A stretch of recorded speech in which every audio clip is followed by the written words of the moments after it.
وعلى آله وصحبه أجمعين. سبحانك لا علم لنا إلا ما علمتنا إنك أنت العليم الحكيم.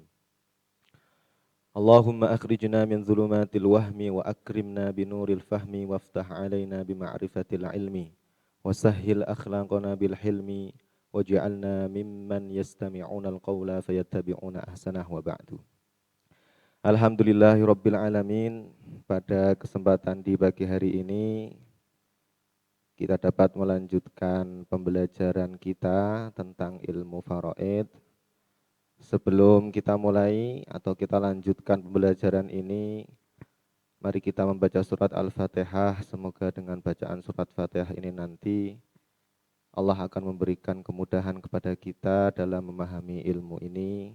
Allah akan memberikan ridhonya kepada kita sehingga ilmu kita ini akan menjadi manfaat baik di dunia maupun di akhirat nanti.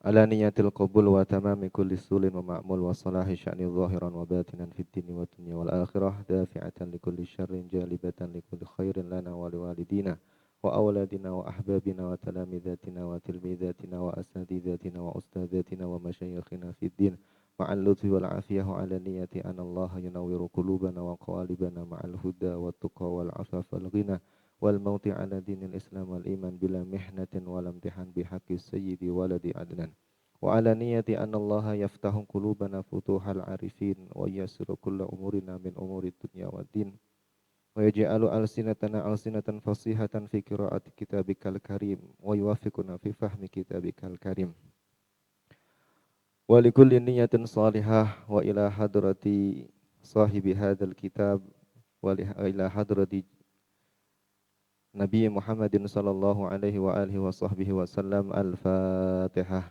A'udzu billahi minasyaitonir rajim. Bismillahirrahmanirrahim. Alhamdulillahi rabbil alamin arrahmanir rahim maliki yaumiddin. Iyyaka na'budu wa iyyaka nasta'in. Ihdinas siratal mustaqim. Siratal ladzina an'amta 'alaihim ghairil maghdubi 'alaihim waladdallin. Amin.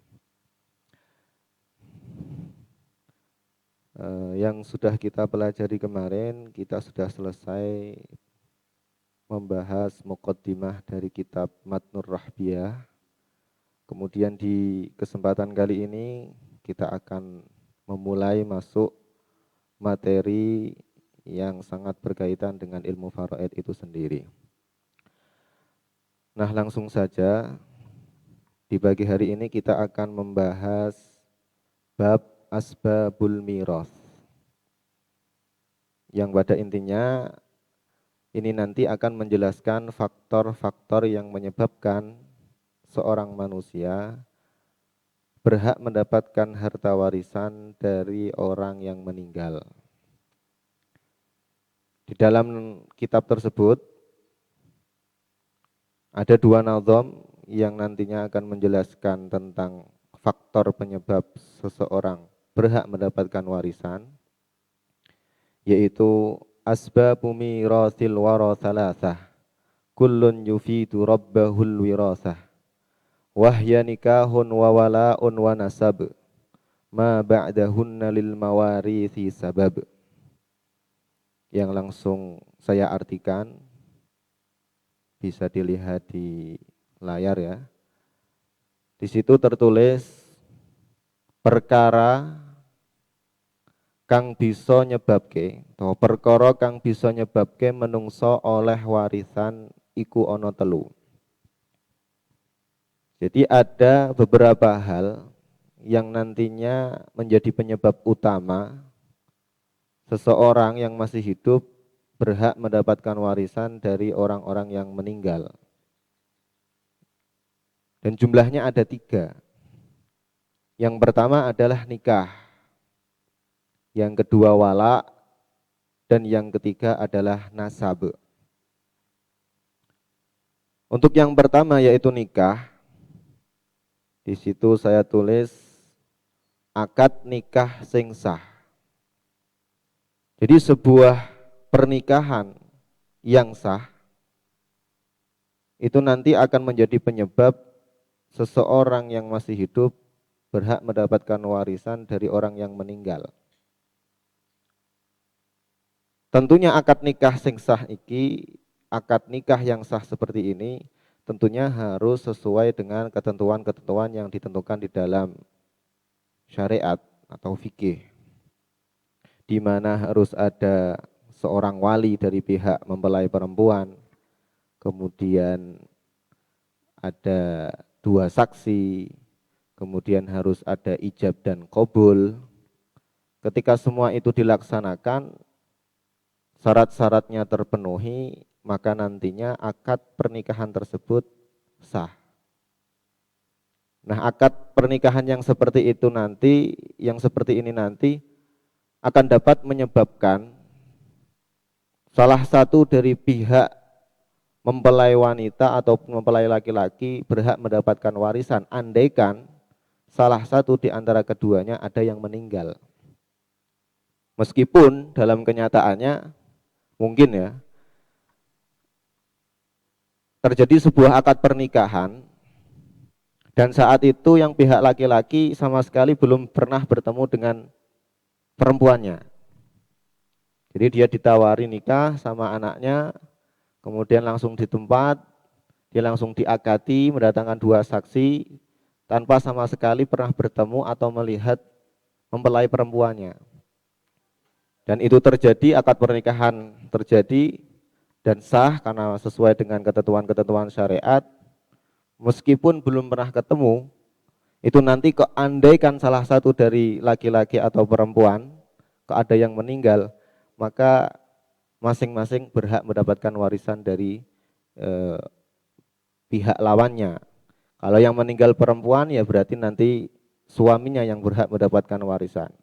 Kalau yang meninggal laki-laki ya nanti yang perempuan berhak mendapatkan warisan dari suaminya, meskipun belum pernah bertemu.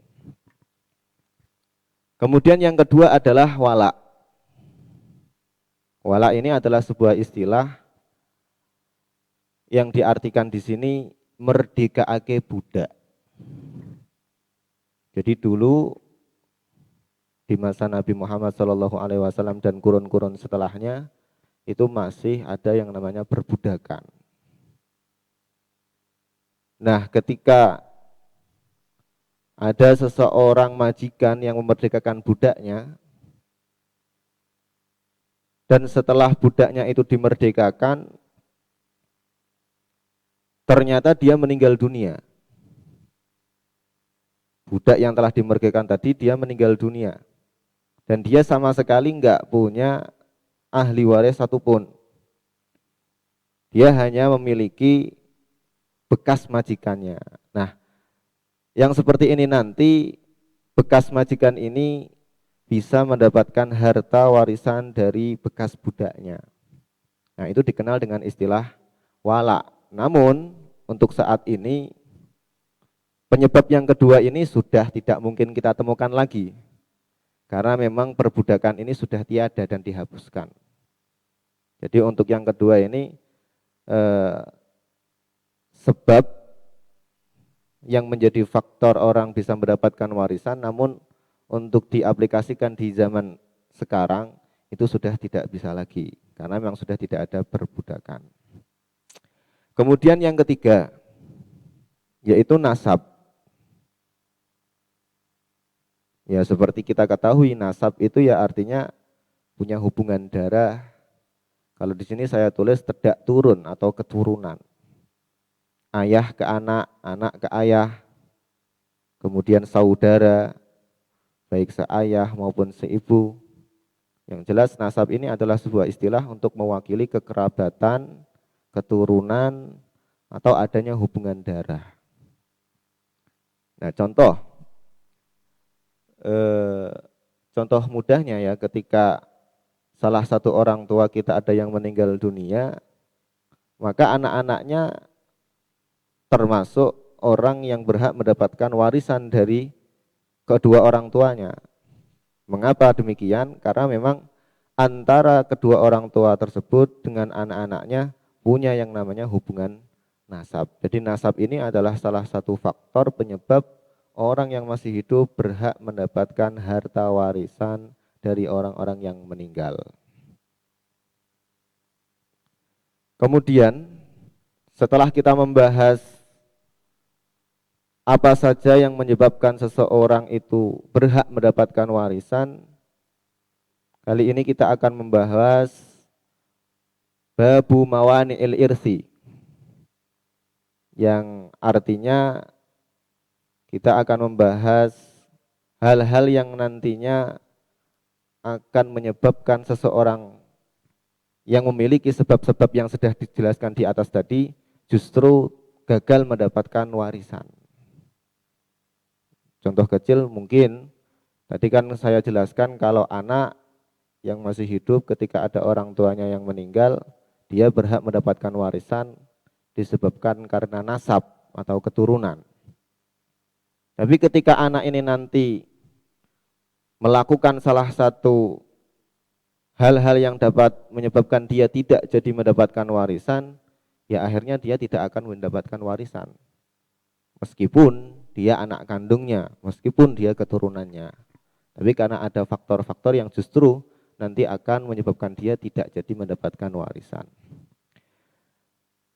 Dan pengarang nazam ini menjelaskan hal-hal ini, hal-hal yang menyebabkan seseorang tidak jadi mendapatkan warisan ada pada dua nazam selanjutnya, yaitu wa yamna'us sakhsa minal mirasi wahidatun min ilalin salasi riqqun wa qatlun wa ikhtilafu dini fafham falaysa sakku kal yaqini,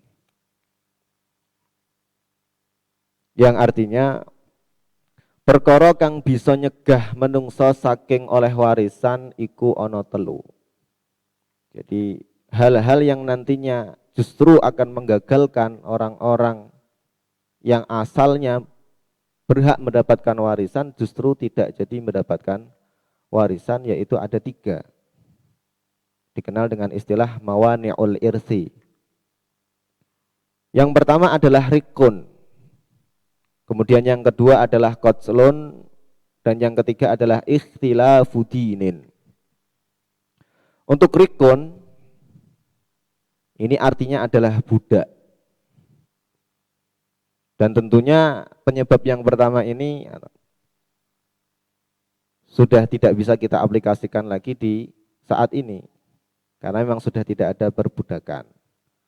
Namun pada saat itu, pada saat Rasulullah masih hidup, kemudian beberapa kurun setelahnya, karena masih ada perbudakan, maka rikun ini bisa menjadi hal yang justru akan menyebabkan orang-orang yang tadinya mendapatkan warisan justru tidak jadi mendapatkan warisan. Nah, rikun itu adalah sifat budak. Jadi kalau ada seorang budak punya orang tua, semisal ya, ada seorang anak, dia kategorinya atau statusnya adalah sebagai budak, budak orang lain. Kemudian ayahnya meninggal dunia.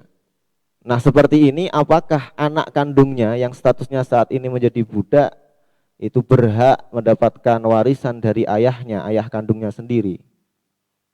Ternyata tidak. Karena dia mengalami salah satu hal yang mencegah dia dapat mendapatkan warisan, yaitu rikun. Jadi andaikan ayahnya meninggal, ayah kandungnya sendiri meninggal, dia tidak berhak mendapatkan harta warisan apapun dari ayahnya meskipun ayah kandungnya sendiri. Kemudian yang kedua adalah qatlun, yang artinya membunuh atau mateni. Dan tentunya mateni di sini bukanlah mateni secara umum, artinya mateni kambing mungkin atau mateni kucing, bukan. Membunuh di sini artinya ya membunuh orang-orang yang statusnya andaikan dia meninggal, harta ia bisa kita warisi, bisa diwarisi. Contoh mungkin seorang ayah dan seorang anak, kemudian nggak tahu ceritanya bagaimana seorang anak ini terbakar emosinya sehingga sampai tega membunuh ayah kandungnya sendiri. Nah seperti ini dia akan gagal mendapatkan warisan dari ayah kandungnya karena dia membunuh ayah kandungnya sendiri, dia membunuh orang yang hartanya akan ia warisi. Padahal andaikan dia tidak membunuh ayahnya sendiri, andaikan ayahnya meninggal dunia, dia berhak mendapatkan warisan. Kemudian yang ketiga, yaitu ikhtilafu dinin, perbedaan agama. Perbedaan agama ini juga termasuk salah satu hal yang menjadikan seseorang yang asalnya berhak mendapatkan warisan tidak jadi mendapatkan warisan. Ya, contoh mudahnya ya sama seperti tadi ya, ketika ada orang tua dan seorang anak laki-laki, asalnya mereka berdua beragama Islam, tapi mungkin anaknya salah arah, akhirnya sempat murtad keluar dari Islam.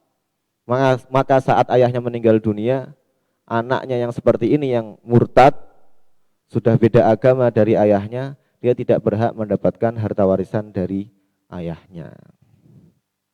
Nah, inilah hal-hal yang disebut dengan mawani'ul irsi, yaitu hal-hal yang dapat mencegah seseorang yang asalnya berhak mendapatkan harta warisan, tapi karena tiga hal ini tadi, dia tidak jadi mendapatkan harta warisan. Saya kira untuk pertemuan kali ini, dua bab ini yaitu asbabul irsi dan mawani'il irsi, itu sudah cukup untuk menjadi penambahan pembelajaran atau pengetahuan bagi kalian santri kelas 7 MTS NU TPS Kudus. Nah itu anak-anak kelas 7 yang saya banggakan, materi tentang faktor-faktor penyebab terjadinya waris dan hal-hal yang membatalkan waris itu Pak ya. Nah anak kelas 7 yang mungkin belum paham bisa ditanyakan tentang materi tadi kepada Pak Sofi. Sementara ini ada pertanyaan yang masuk, yang pertama yakni dari Muhammad Mustagfiril Asrar. Pak, jika ada seorang perempuan menikah dan tidak mempunyai anak, tapi mempunyai ponakan dan anak tiri, ini siapakah yang berhak mendapatkan warisan? Ada perempuan menikah, tapi tidak mempunyai anak, dia ini mempunyai ponakan dan anak tiri. Ini yang berhak mendapat warisan itu yang mana, Pak? Monggo Pak Sofi dijawab. Ada seorang perempuan dia menikah tapi tidak mempunyai anak. Dia tidak mempunyai anak sama sekali. Kemudian punya ponakan dan anak tiri. Ini yang berhak mendapat warisan ini yang mana, Pak? Yang meninggal siapa dulu? Yang meninggal itu berarti jika seorang perempuan menikah dan tidak mempunyai anak tapi mempunyai ponakan, mungkin perempuannya, Pak ya? Ya mungkin perempuannya ya. Mungkin ketika perempuan ini dia meninggal dunia, dia sudah mempunyai suami berarti ya, sudah mempunyai suami, tapi dengan suaminya tadi nggak punya anak sama sekali, tapi dia punya ponakan dan keponakan. Nah, jawabannya adalah, meskipun ini nanti juga akan kita bahas ketika kita sudah membahas siapa saja laki-laki yang termasuk ahli waris, siapa saja perempuan yang termasuk ahli waris, tapi tidak masalah, akan saya jawab di sini. Jadi kalau seperti itu berarti nanti suaminya termasuk orang yang mendapatkan harta warisan dari istrinya yang meninggal tadi. Mengapa? Karena tadi sudah saya jelaskan, salah satu penyebab dapat warisan yaitu nikah. Dan kita tadi sudah tahu bahwasanya si perempuan ini sudah bersuami, berarti dia sudah menikah. Jadi ketika istri meninggal, maka suaminya juga mendapatkan hak warisan. Adapun untuk anak tiri kan jelas kalau kita lihat dari penyebab 3 tadi, ada nikah, wala, dan nasab, tidak ada masuk dari 3 kategori tadi. Nasab juga bukan, karena dia bukan keturunan atau hubungan darah. Kemudian wala apalagi nggak ada budak sekarang. Kemudian nikah itu hanya 2 pihak, istri dan suami saja. Sehingga untuk anak tiri dia tidak termasuk ahli waris yang berhak mendapatkan warisan dari seorang perempuan tadi atau ibu tirinya ya dalam hal ini. Kemudian kalau untuk keponakan, kalau keponakannya adalah laki-laki, kemudian keponakan ini adalah anak laki-laki dari saudara laki-lakinya dia, si perempuan tadi, itu juga termasuk ahli waris. Cuma belum tentu dia akan mendapatkan warisan juga, melihat faktor-faktor yang lain nanti yang akan dijelaskan di akhir semester tahun ajaran 2020-2021 itu nanti akan ada penjelasan tentang hal itu. Yang jelas untuk masalah ini berarti suami termasuk ahli waris, kemudian anak tiri tidak termasuk ahli waris, kemudian keponakan tadi kalau laki-laki dan anak laki-laki ini adalah anak dari saudara laki-laki perempuan tadi yang meninggal, maka termasuk juga ahli waris. Nah, itu jawaban dari Bapak Sofi ya, Asror. Nanti pertemuan-pertemuan yang akan datang akan dijelaskan lebih detail tentang siapa-siapa yang berhak mendapatkan harta warisan. Terus pertanyaan yang kedua dari Muhammad Zidani Am Akila. Pertanyaannya yakni kalau anak kandungnya meninggal, warisannya diserahkan siapa, Pak? Mungkin ada kasus begini, Pak. Suami istri punya anak kandung. Misal anak kandung ini satu-satunya. Nah, sedangkan anak kandung satu-satunya ini meninggal. Nah, ini nanti harta warisannya akan jatuh kepada siapa? Monggo, Pak Sofi. Kalau memang sebenarnya ahli waris itu kan nanti akan banyak sekali ya, termasuk tidak hanya yang ke bawah saja. Ke bawah itu artinya anak, cucu, dan selanjutnya sampai cicit dan seterusnya itu. Ada juga yang ke atas. Ke atas itu bisa seperti ayah, kemudian kakek, atau buyut, kakek buyut. Itu juga termasuk ahli waris. Kemudian saudara, itu juga termasuk ahli waris. Dah, tinggal kita lihat dulu saja. Tadi kan pertanyaannya ada satu pasang suami istri, punya anak laki-laki, tapi sebelum salah satu dari satu pasangan tadi, ya suami istri ada yang meninggal, ternyata anaknya sudah meninggal dulu kan, berarti seperti itu. Ya nanti siapa yang berhak menjadi waris? Ya kedua orang tuanya itu nanti yang mati yang mana dulu? Kalau yang perempuan, ya berarti yang laki-laki yang mendapatkan warisan dari perempuan. Kalau yang mati laki-laki, ya berarti yang perempuan dapat warisan dari laki-laki. Tapi juga nanti kita melihat apakah kalau si ayah tadi punya saudara atau punya ayah, nah itu juga nanti bisa jadi bahan pertimbangan yang lain. Jadi tidak hanya sebatas itu saja, harus kompleks kita melihat permasalahan yang terjadi. Tapi itu yang bisa saya jawab. Nah, itu siapa tadi? Zidan Niam ya jawabannya. Nah mungkin kalau malah nggak punya ahli waris satupun, itu kalau di dalam fikih-fikih dijelaskan nanti kembali ke kas negara. Baitul Mal ya. Nah, Baitul Mal. Tapi untuk di konteks keindonesiaan ini, ya tentunya punya aturan yang berbeda ya, karena belum tentu konteks keindonesiaan ini juga pakai aturan yang diatur di dalam ilmu faraid, belum tentu juga. Apalagi kita juga nggak punya istilah Baitul Mal juga nggak ada di sini. Kalau kas negara ada, Pak. Kalau kas negara ada, tapi kalau istilah Baitul Mal nggak ada. Ada lagi, Pak? A'la.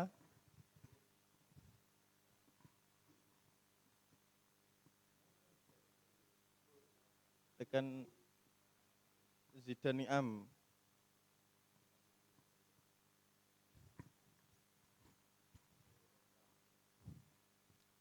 Lanjut Pak Sofi, ini cuma satu mata pelajaran jadi kita agak nyantai Pak ya.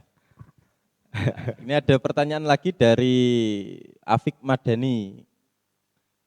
Kalau ayahnya dibunuh dan hanya memiliki satu anak, lalu warisannya diberikan ke siapa? Ini mungkin hampir sama dengan ya. Pertanyaan tadi ayahnya Pak ya. dibunuh. Anaknya dibunuh atau meninggal, cuma punya satu anak. Nah, ini satu anak ini warisannya ahli warisnya yang mana Pak ini?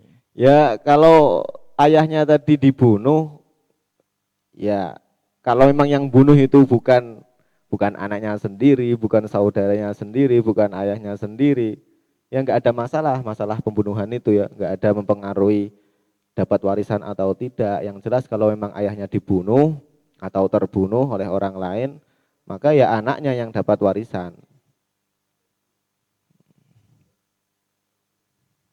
Lagi Pak ya. Misalnya ada bapak punya istri, sudah punya anak, terus meninggal dunia, lalu nikah lagi dan punya anak lagi. Terus yang dapat warisan itu siapa Pak? Ini semoga tidak terjadi ya anak-anak kelas 7, maksudnya kasus-kasus ini. Enggak curhat ya. Ada suami istri, Ya, sudah punya anak. Sudah punya anak, istrinya meninggal, nikah lagi, bapaknya tadi Pak ya, nikah lagi, terus punya anak lagi. Ini yang berhak punya waris itu yang mana Pak? Yang meninggal siapa berarti? Berarti ya ibunya ya, ibu yang meninggal. Ibu yang pertama tadi? Iya. Ya kalau ibu yang pertama tadi kan nggak ada kaitannya dengan yang pasangan selanjutnya. Ya berarti yang mendapatkan warisan ya cuma suaminya dan anaknya gitu toh. Ya, meskipun anak yang dari ibu pertama dan anak yang dari ibu kedua itu nanti beda lagi kalau kasusnya ternyata sang ayah akhirnya meninggal. Berarti ayah ini punya 2 anak tapi ibunya berbeda. Nah itu nanti juga ada istilah di dalam ilmu faraid, artinya adalah apa istilahnya ya, akhon li abin, saudara tapi hanya seayah beda ibu. Itu nanti juga ada aturannya sendiri. Faro ini kompleks sekali Pak ya. Ya jadi, memang mudah dipraktekkan dalam kehidupan karena nanti kita akan temui sendiri di kehidupan kita. Jadi pembagian nanti waris-waris itu banyak sekali. Nanti bisa lain waktu atau pertemuan yang akan datang. Yang penting kita, tabelnya, Pak, ya. Yang penting kita pahami kuncinya saja. Kuncinya saja itu kita membahas apa yang menyebabkan dan apa yang mencegah. Itu saja. Kedua anak tadi sama-sama memang berhak mendapatkan warisan. Cuma nanti nasab tadi Pak ya. Ya, ada nasab. Terus intinya lagi seperti itu. Dari Muhammad Nifal Hilmi, anaknya banyak, ahli warisnya yang mana Pak? Anaknya banyak, ahli warisnya yang mana? Contoh ya mungkin pasangan punya anak 10, 1 perempuan sisanya laki-laki. 1 perempuan 1 laki-laki. 1 perempuan 9 laki-laki. Kalau memang ayahnya meninggal, berarti nanti yang berhak mendapatkan warisan adalah istrinya. Ibu kalau nanti istilahnya adalah zaujah. Kemudian anak laki-laki nanti kita istilahkan dengan ibnun, anak laki-laki.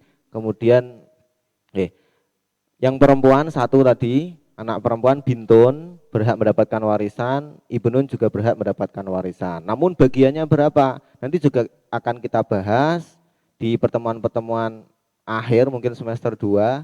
Tapi kalau untuk menjawab secara langsung, bagian mereka adalah asobah. Asobah bil ghair dengan ketentuan yang laki-laki mendapatkan 2 kali lipat bagian dari perempuan. Nah itu ya, tadi siapa? Jadi yang tanya itu. Terus ada lagi Pak.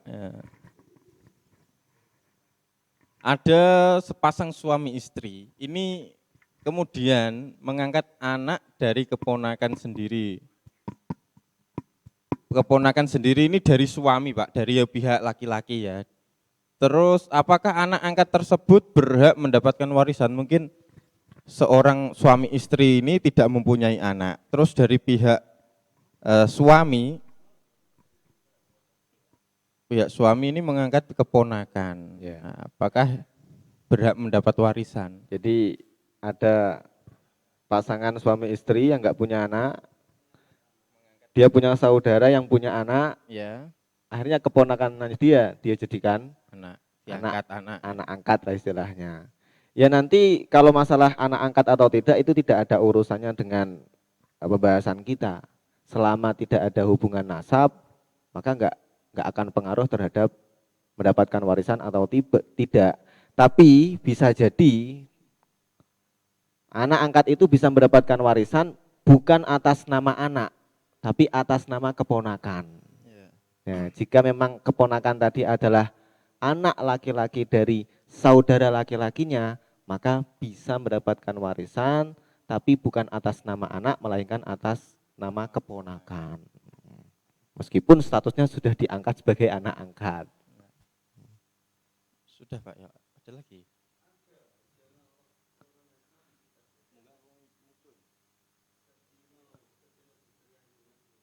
Ini dari anak yang bernama Septino. Ya, Septino Destrian Dimas. Pertanyaannya yakni ada seorang ibu tidak punya anak, terus warisan untuk siapa ibu itu punya anak? Ya ulangi lagi Pak ini, karena pertanyaannya ini. Ada seorang ibu, ini tidak punya anak, terus warisan itu untuk siapa? Ibu itu punya adik 3 perempuan, 1 laki-laki. Ya, ada seorang perempuan nggak punya anak, ya, ada seorang perempuan nggak punya anak, tapi dia punya saudara, Saudara 3 adik perempuan, 1 laki-laki. 1 Berarti adik adiknya 4 Pak. laki-laki. Berarti dia punya saudara 4 ya. Ya kalau seperti ini yang berhak mendapatkan warisan ya tentunya suaminya, kalau masih hidup. Kemudian saudara-saudaranya ini juga termasuk ahli waris atas nama akhun dan ukhtun. Jadi nanti ada pembahasan terkait siapa saja anggota keluarga yang berhak mendapatkan warisan. Salah satunya adalah ada saudara, baik saudara seayah seibu, saudara seibu saja, atau saudara seayah saja, dan seterusnya. Kalau ibu tiri nggak ada hubungan apapun ya, ibu tiri itu. Karena tidak ada hubungan nasab.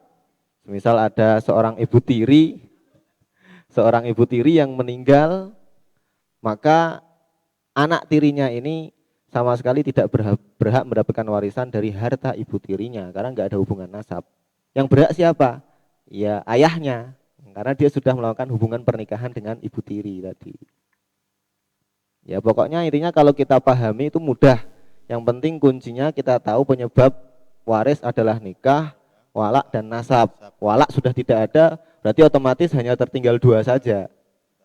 Ya, nikah hanya berlaku untuk istri dan suami.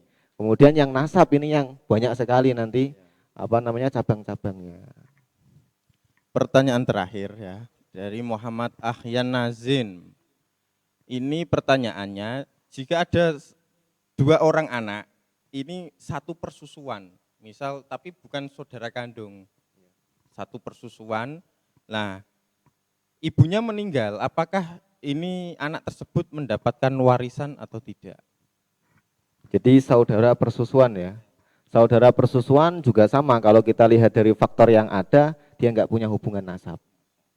Sama sekali nggak punya hubungan nasab. Misal ada perempuan, dia punya anak kandung, tapi dia pernah menyusui anak orang lain.